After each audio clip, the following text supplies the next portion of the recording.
Physician who's had my license for 40 years and had a very strong biochemistry background. I can say, and seeing what's happening with the X39, I can say without a doubt that this is the most significant medical breakthrough in my lifetime.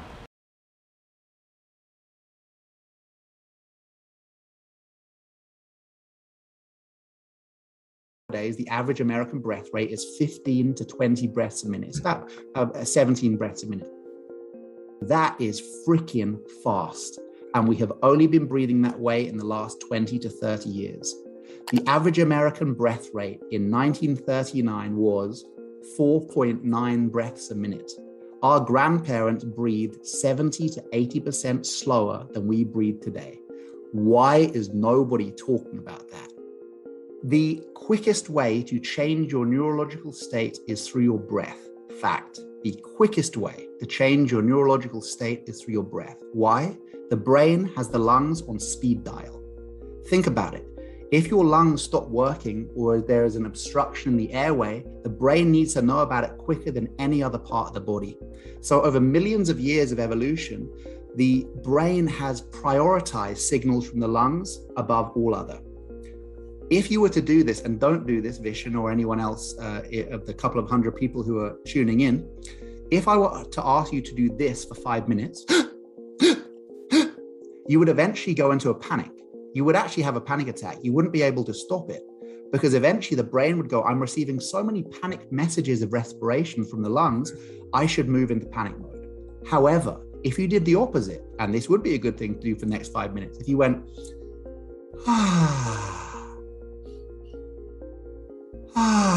longer exhale than inhale, and also with an audible you will move into relaxation response. You could be watching a horror movie, but if you are breathing in that way, the brain goes, I don't care about the horror movie. I care what the lungs are telling me.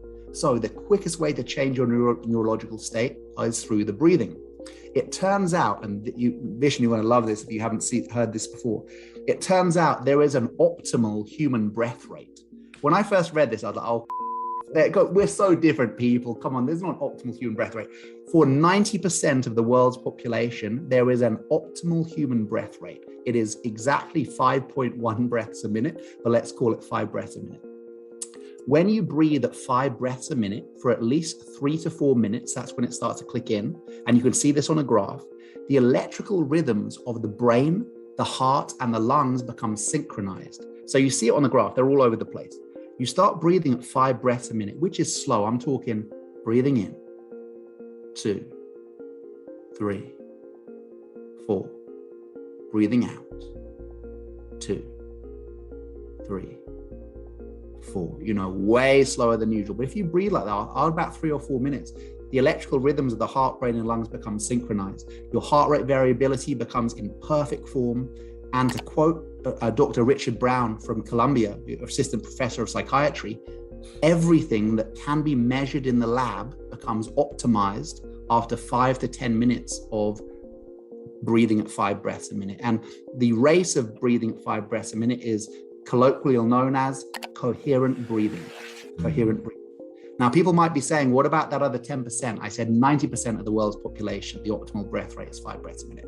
If you are well over 6 foot tall, you might want a slightly slower breath rate, maybe 4 breaths a minute, 3.5. It's to do with the distance between the lungs and the extremities, actually. But for the vast majority of the human population, breathing at 5 breaths a minute, everything that can be measured in the lab becomes optimized. In 1939 was 5 breaths per minute. 939 was 4.9 breaths a minute. In the 50s, in 1950, it jumps to about 5.6 breaths a minute. Even as recent as the 80s, I was born in the 80s, right? 1980, the average American breath rate was 7.8 breaths a minute. What has happened in the last 40 years to more than double the average breath rate? Perhaps the same thing that has doubled the rates of obesity, of heart disease, of many cancers, of dementia and Alzheimer's. Could there be a link? Almost certainly. How am I backing that up? Anytime you breathe quicker than 10 breaths a minute, you are activating the fight or flight system, which leads to the audacious claim that I'm making, that the vast majority of the world's population alive today are in a constant state of fight or flight activation simply because of the way they breathe. Now, what's so bad about being in fight or flight? Well, from a psychological point of view, it means we're constantly on the lookout for a fight or a fleeing situation that never comes. But at a biological level, when you activate the fight or flight system, which is called the sympathetic nervous system, you are pushing the accelerator on the car. It's like getting us ready for action. But because there's no action to get ready for, because we're just chilling, but still breathing incredibly fast, it's like having the handbrake on the car at the same time the accelerator pedal is down. Now, what does that do to the body? The first thing, it releases free radicals. We've probably heard about free radicals on moisturizer adverts and stuff like that. And it's kind of right what they say it's doing. Free radicals oxidize the cells within our body. The second thing that happens is every time you activate the fight or flight system, cortisol is released into the bloodstream. And we know that cortisol leads to the buildup of plaque acids within the arteries, which make them smaller and smaller, which can lead to heart attacks and strokes. I believe that the vast majority of chronic health conditions can be at least mitigated, if not some breathwork practitioners are saying cured, by breathing much, much slower than usual. If you can do 5 breaths a minute, go for it. But if that's too slow, then at least 6 or 7 breaths a minute would be great. But breathing at 15 to 20 breaths a minute is way too fast. We're in a constant state of fight or flight activation, and crucially, it is screwing up our sleep. Because in order to go to sleep, you need to activate not the sympathetic nervous system, but the parasympathetic nervous system. You can be doing all of the sleep hygiene tips you like. Oh, I didn't look at my phone for an hour before bed. I didn't have coffee after lunch. I had a hot bath before I went to sleep. It doesn't matter. You can change the outer environment all you like. Until you learn to switch on the parasympathetic, the rest and digest, you'll be staring until morning. That is incredible. Yeah, we are breathing incredibly fast. So there's something called chronic sympathetic activation, which is caused by the way we breathe. Okay, so we got to slow down our breathing or practice slow breathing for about 5 minutes a day. Oh, more if you can. For coherent breathing, you need to be doing like 20 minutes a day. If you can be doing 20 minutes of coherent breathing a day, 2 10-minute sessions or 1 20-minute session, the impact on sleep is found within 1 to 2 days. Like very quick response. Wow. Why? The parasympathetic drive thing, and also a habit of breathing slower than usual. The other thing I want to mention on breath work is nose breathing. Okay, breathing through your nose is really, really good for you. Breathing through your mouth is pretty bad for you. Really? Breathing through your nose, you've got a 3-layer filtration system, right? So you've got the hairs in your nose, you've got the mucous membrane, you've got the cilia, which are these little microscopic hairs. They're basically filtering out debris and stuff. So that's one good thing about nose breathing. The second thing is breathing through your nose air conditions it.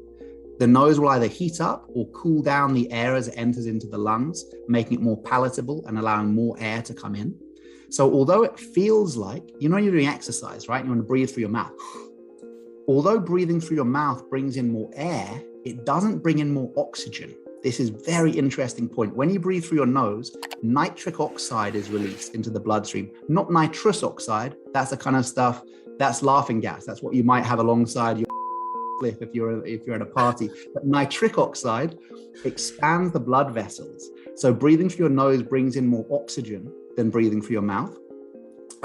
Also, mouth breathing there are many dentists in America who believe that mouth breathing is one of the largest causes of teeth decay on the same level with sodas and fizzy drinks, because breathing through your mouth leads to buildup of bacteria and stuff and gives you bad breath. And so one of the things in the book, and this is quite extreme, but I want to mention it because it's an interesting thing, look into the potential of mouth taping when you sleep.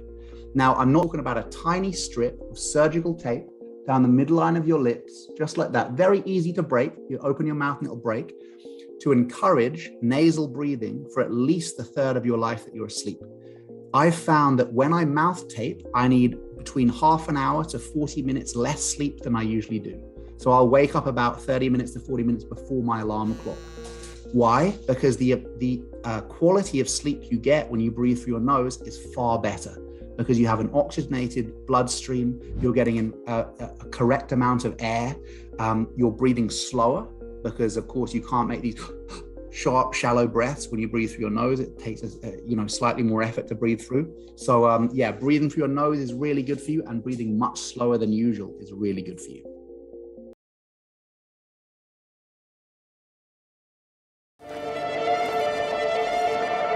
An empowered life has no expiration date. We're all created to do incredible things, like conquer summits, catch big waves, and live our passions. As time goes on, our bodies begin to show signs that things just aren't as they used to be.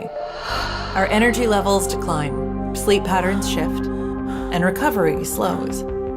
But our bodies are masterpieces of design, holding the potential to bounce back better than ever. With X39, we achieved something remarkable in the field of wellness and regenerative science that others could not. By utilizing LifeWave's unique patented technology, X39 uses light to elevate GHK-Cu, a copper peptide known to support overall health and wellness.